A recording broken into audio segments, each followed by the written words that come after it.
Everyone, good morning. ગયા લેક્ચરમાં આપણે સ્વાધ્યાય 14.2માં ક્વેશ્ચન નંબર 1 સુધી આપણે જોયું હતું. હવે ત્યાંથી આપણે નેક્સ્ટ જોઈએ કે દરેક આકૃતિ માટે પરિભ્રમણીય સમમિતિનો તમારે ક્રમ ચેક કરવાનો છે. આપણે જાણીએ છીએ કે પરિભ્રમણીય સમમિતિ કોને કહેવાય કે આકૃતિને 360 અંશના ખૂણે પરિભ્રમણ આપતા આકૃતિ છે જેટલી વખત મૂળ આકૃતિ જેવી દેખાય તેને આપણે શું કહીએ છીએ? પરિભ્રમણીય સમમિતિનો ક્રમ કહીએ છીએ. તો તમને અહીંયા કુલ 8 આકૃતિ આપેલી છે અને તમારે તેને 180 અંશના ખૂણે તેને શું આપવાનું છે? પરિભ્રમણ આપવાનું છે. અને જેટલી વખત મૂળ આકૃતિ જેવી દેખાય છે તેને આપણે શું કહીશું? પરિભ્રમણીય સમમિતિનો ક્રમ કહીશું. બરાબર છે? તો કે અહીંયા આપણે વારાફરતી સ્ટેપ બાય સ્ટેપ આપણે દરેક આકૃતિનું પરિભ્રમણ છે તે આપણે પ્રેક્ટિકલી સમજવાનું છે. જોઈએ.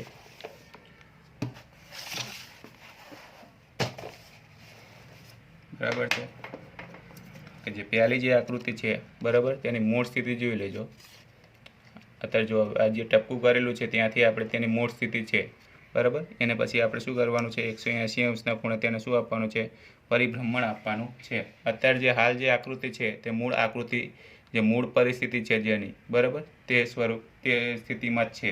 તો જોઈએ આપણે 90 અંશનું પહેલાં પરિભ્રમણ આપો આવે છે પોતાની મૂળ સ્થિતિમાં જોઈએ. મૂળ પોઝિશનમાં આવે તો બરાબર છે. બરાબર આવતી નથી. 90 અંશના તમે ખૂણે જો તમે પરિભ્રમણ આપશો તો કે પોતાની મૂળ સ્થિતિમાં આવતી નથી. હજુ 180 અંશના ખૂણે આપો એટલે કે બીજા 90 અંશના ખૂણે બરાબર. જો તમે બીજા 90 અંશના ખૂણે આપ્યો એટલે કે 180 આ બિંદુ પહોંચ્યું છે તો કે પોતાની મૂળ સ્થિતિમાં આવે છે. એટલે કે એક વખત આવશે. હજુ બીજું 90 અંશનું આપો આવે છે 270 અંશના ખૂણે તો કે ના. બરાબર. જો આકૃતિ છે તે મૂળ આકૃતિ જેવી દેખાતી નથી બરાબર. તો કે હવે ક્યાં આવશે? સીધા જ 360 અંશના ખૂણે એટલે કે એક પરિભ્રમણ પૂર્ણ થશે ત્યારે તે પોતાની મૂળ સ્થિતિમાં આવશે. એટલે કે કેટલી વખતે 360 અંશનું તમે પરિભ્રમણ આપ્યું તો કે કયા ખૂણે તે મૂળ સ્થિતિમાં જે મૂળ આકૃતિ જેવી દેખાણી તો કે 180 અંશના ખૂણે અને બીજું એક 360 અંશના ખૂણે આપણને મૂળ આકૃતિ જેવી દેખાણી બરાબર. જે આકૃતિ એ છે તે તો ત્યાંને પરિભ્રમણીય સમમિતિનો ક્રમ કેટલો થશે? તો કે 2 થશે. કેટલો થશે? 2 થશે. અહીંયા હું શોર્ટમાં તો લખું છું, પછી તમને ડ્રો કરીને હું તમને લખાવડાવી દઈશ. બરાબર છે. ત્યાર પછી બી આકૃતિ જુઓ. એમાં જોઈએ કેટલો છે પરિભ્રમણીય સમમિતિનો ક્રમ.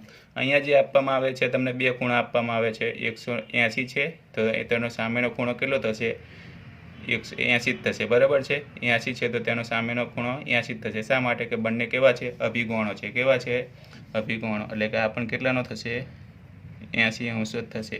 અને આરે જે આખી જોડ બનશે એટલે કે આખો આર્ય જે ખૂણો બનશે શાનો બનશે? રૈખિક જોડની રૈખિક જોડ બનશે. કેટલે બનશે? રૈખિક જોડ બનશે. એટલે કે આપણે જાણીએ છીએ કે રૈખિક જોડના ખૂણા હંમેશા કેટલાના હોય છે? 180 અંશના હોય છે. બરાબર. રૈખિક જોડના બે ખૂણા હોય છે કેટલા હોય? 180 અંશના હોય છે. તો કે આ રીતના હશે. હવે જ્યારે તમે આને પરિભ્રમણ આપશો બરાબર તો કે 80 આપશો તો બી સરખું થશે નહીં અને 100 પરિભ્રમણ આપશો તો પણ સરખું થશે નહીં. અને આપણે સીધા જ 180 અંશના ખૂણે જ આપણે તેને પરિભ્રમણ આપીશું. જોઈએ.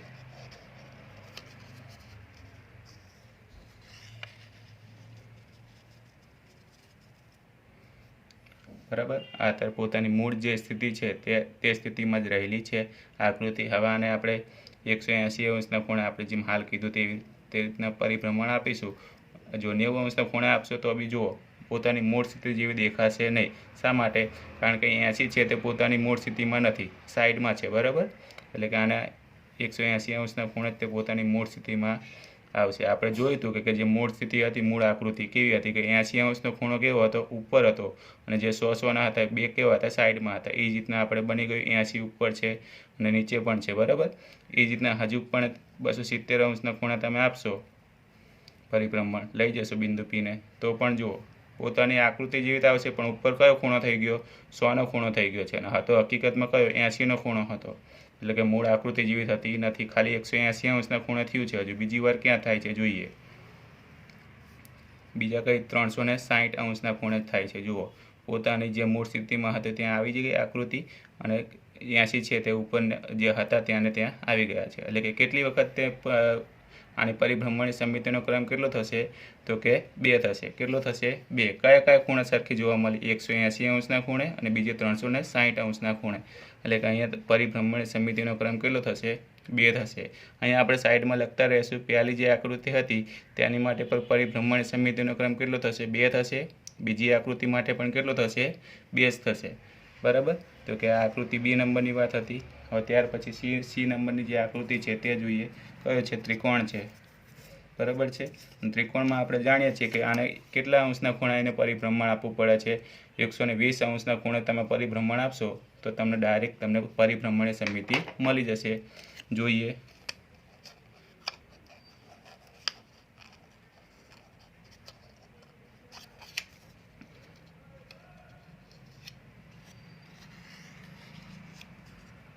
જો આ તો હાલ છે 0 અંશના ખૂણે તે પોતાની મૂળ સ્થિતિમાં મૂળ આકૃતિ જેવી છે એવી દેખાય છે। હવે આને આપણે શું 90 અંશના ખૂણે પરિભ્રમણ આપો તો કે મૂળ આકૃતિ જેવી દેખાય છે। જો હજુ બરાબર સેટ થતી નથી તો કે આને હવે કેટલા અંશે ખૂણા આપશો પરિભ્રમણ? થોડુંક 20 અંશથી 30 અંશ વધારે આપશો એટલે કે 120 અંશના ખૂણે જો તમે આ જે બિંદુ જે અહીંયા પહોંચ્યું છે અહીંયા જે કયો ખૂણો છે?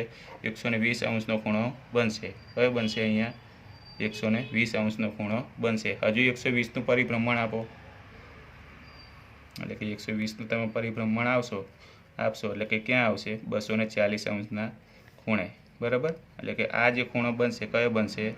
240 અંશનો ખૂણો બનશે, બરાબર। જ્યાં પોતાની મૂળ સ્થિતિમાં આવી છે આકૃતિ તે। હવે હજુ આને ફરી એકવાર 120 અંશનું પરિભ્રમણ આપો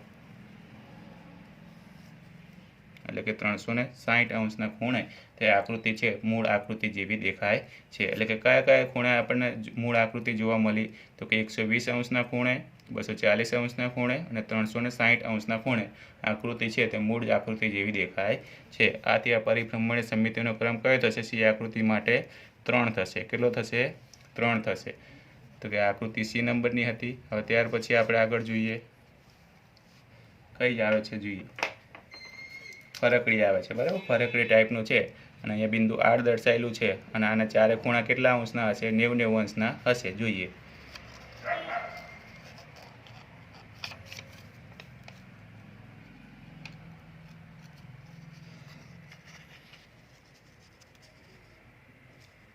બરાબર છે। આ રીતના તમને આકૃતિ આપેલી છે અને 90 અંશનું પરિભ્રમણ આપો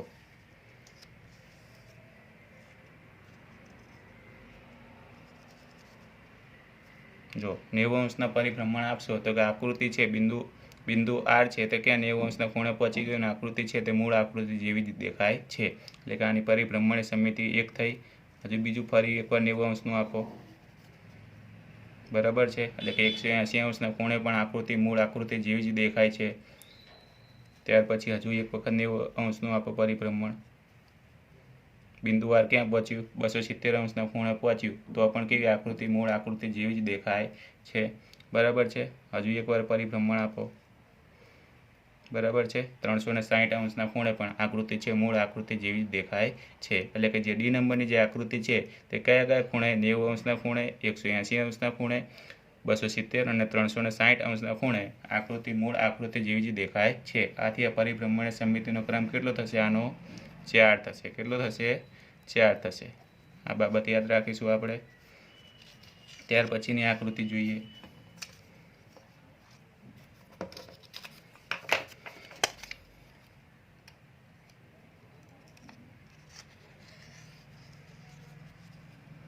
બરાબર। આ આકૃતિ અત્યારે મૂળ સ્થિતિ જે છે તેની છે। હવે જોઈએ 90 અંશના ખૂણે આને પરિભ્રમણ આપો તો કે બિંદુ આર ક્યાં પહોંચશે? 90 અંશના ખૂણે પહોંચશે અને આકૃતિ છે મૂળ આકૃતિ જેવી જ દેખાશે। હજુ આને ફરીથી 90 અંશનું પરિભ્રમણ આપો એટલે કે 180 અંશના ખૂણે પણ આકૃતિ છે તે મૂળ આકૃતિ જેવી જ દેખાય છે, બરાબર છે। ત્યાર પછી 270 અંશના ખૂણે આપો પરિભ્રમણ, બરાબર। તો બી આકૃતિ છે તે મૂળ આકૃતિ જેવી દેખાય છે। કેટલી વખત સરખી જોવા મળી? 3 વખત। અને હવે છેલ્લે ક્યાં આગળ જોવા મળશે સરખી? 360 અંશના ખૂણે આકૃતિ સરખી જોવા એટલે કે મૂળ આકૃતિ જેવી જ જોવા મળશે। એટલે કે તમને કયા કયા ખૂણે તમને જોવા મળી સરખી આકૃતિ? 90 અંશના ખૂણે, 180 અંશના ખૂણે, 270 અને 360 અંશના ખૂણે આકૃતિ છે તે મૂળ આકૃતિ જેવી જ જોવા મળે છે, બરાબર। આથી આ જે આકૃતિ છે તેનો પરિભ્રમણ સમિતિનો ક્રમ કેટલો થશે? 4 થશે, બરાબર। અહીંયા આપણે સાઈડમાં લખતા જ રહીએ છીએ, બરાબર, એટલે આપણને ખબર પડે। આ છેલ્લી જે 3 બાકી રહી છે તે જોઈએ. હવે ત્યાર પછી આપણે પંચકોણ આવે છે, નિયમિત પંચકોણ છે, બરાબર. તેની કેટલી જોવા મળે છે તે જોઈએ.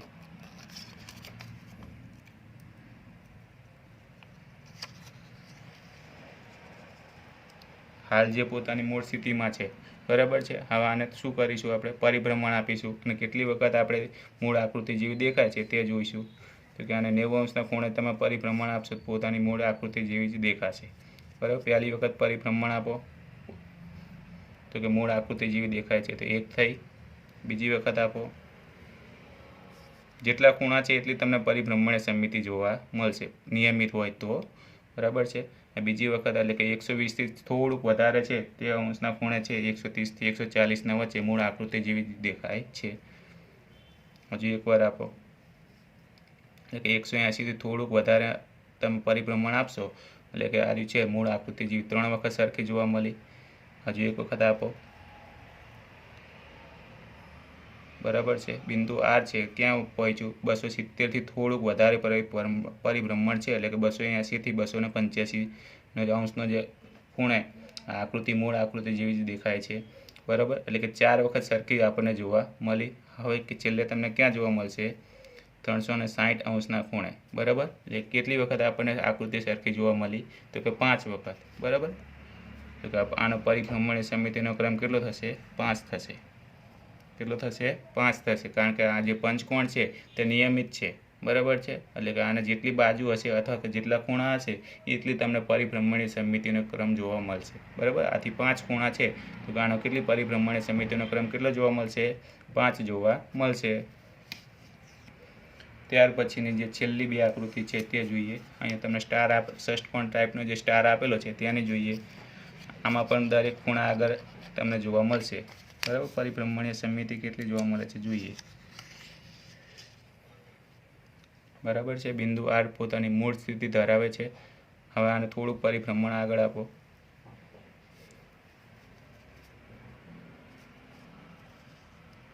તમે જોઈ શકો છો કે અહીંયા 90 થી થોડુંક ઓછું છે, બરાબર. અને ત્યાં આગળ તે પોતાની મૂળ આકૃતિ જેવી જ દેખાય છે એટલે કે 1 થશે. ત્યાર પછી બીજી વખત પરિભ્રમણ આપો, બીજી વખત પોતાની મૂળ આકૃતિ જેવી દેખાય છે, બરાબર. બિંદુ આર ક્યાં પહોંચ્યું, 120 અંશના ખૂણે, બરાબર છે. ત્યાર પછી હજુ ત્રીજી વખત આપો 180 અંશના ખૂણે, એટલે કે 60-60નું તમે જે તફાવત છે તે રાખશો અને તમને દરેક ખૂણે છે આકૃતિ મૂળ આકૃતિ જેવી જ દેખાશે, બરાબર. 180 અંશના ખૂણે પણ કેવી મૂળ આકૃતિ જેવી જ દેખાણી છે.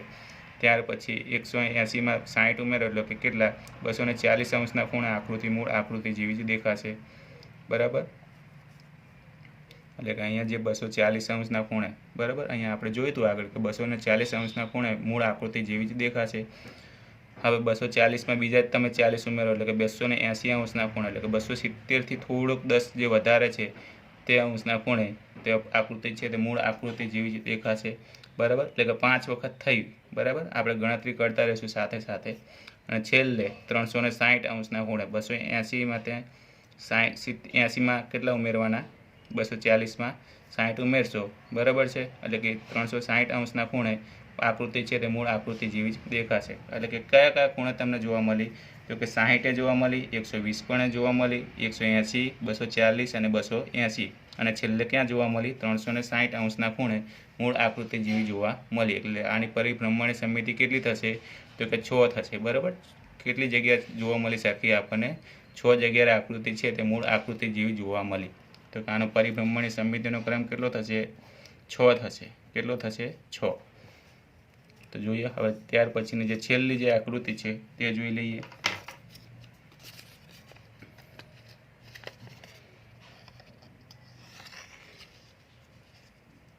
અહીંયા ધ્યાન રાખજો ખાસ બાબત કે અહીંયા જ્યારે આકૃતિ છે તે મૂળ સ્થિતિ જે ધરાવે છે ત્યારે જો અહીંયા જો અને જો પગનો જે ઘૂંટણવાળો જે ભાગ છે તે ક્યાં છે, નીચે અડેલો છે. એટલે કે જ્યારે પોતાની મૂળ સ્થિતિ ધરાવશે ત્યારે જેનો જે પગવાળો જે ભાગ છે તે ક્યાં હશે, નીચે અડેલો હશે, બરાબર. આ વસ્તુ આપણે ખાસ ધ્યાન રાખીશું. એટલે કે આને આપણે થોડુંક પરિભ્રમણ આપો, પહેલાં 120 અંશના ખૂણે આપશો એટલે કમ્પ્લીટ આવી જશે, બરાબર છે. આ 120 અંશના ખૂણે તમારે પરિભ્રમણ આપવાનું રહેશે. એટલે કે આકૃતિ છે, જો હમણાં મેં તમને કીધું હતું કે આકૃતિનો જે આકૃતિમાં જે ઘૂંટણવાળો જે ભાગ છે, જે મૂળ સ્થિતિમાં આવશે એટલે ક્યાં હશે? નીચેની તરફ અડેલો હશે, બરાબર. એ 120 અંશના ખૂણે થશે. ત્યાર પછી થોડું પરિભ્રમણ આપો, 240 અંશના ખૂણે પણ જોઈ શકો છો આકૃતિ છે તે મૂળ સ્થિતિ ધરાવે છે અને બિંદુ આર છે ક્યાં પહોંચ્યું છે? 240 અંશના ખૂણે છે. એટલે કે 2 વખત તમને સરખી જોવા મળી. અને બીજું હજુ 120 અંશના ખૂણે આપશો, બરાબર છે પરિભ્રમણ, એટલે કે 360 અંશના ખૂણે આ આકૃતિ છે તે મૂળ સ્થિતિ જેવી ધરાવશે, એટલે કે જેવી છે તેવી જ. અને જે 360 અંશના ખૂણે તે આકૃતિ છે તે મૂળ આકૃતિ જેવી જ દેખાશે. એટલે કે પરિભ્રમણની સમમિતિ કેટલી તમને જોવા મળી? 3. કયા કયા ખૂણે? 120, 240 અને 360 અંશના ખૂણે આકૃતિ છે તે મૂળ આકૃતિ જેવી જ જોવા મળી છે, બરાબર. એટલે કે આ છેલ્લી જે H નંબરની જે આકૃતિ છે તેમાં પણ પરિભ્રમણની સમમિતિ કેટલી જોવા મળે છે? 3 આપણને જોવા મળે છે. તો અહીંયા આપણે જે પ્રેક્ટિકલી જે સમજ્યા છીએ, બરાબર, તેના વિશેની વાત છે. હવે જ્યારે લખવાનું છે થાય છે ત્યારે હું તમને ચોપડામાં તમને ડ્રો કરીને સમજાવીશ, બરાબર છે. એટલે હું તમને જ્યારે તમે લખશો આકૃતિને ત્યારે તમારા ચોપડામાં આ જે દરેક આકૃતિ છે તેનું રોટેશન તમારે લખવાનું રહેશે, બરાબર છે. હવે પછીના જે લેક્ચરમાં છે આપણે અગાઉના સ્વાધ્યાય 14.3 વિશેની વાત કરીશું. Thank you.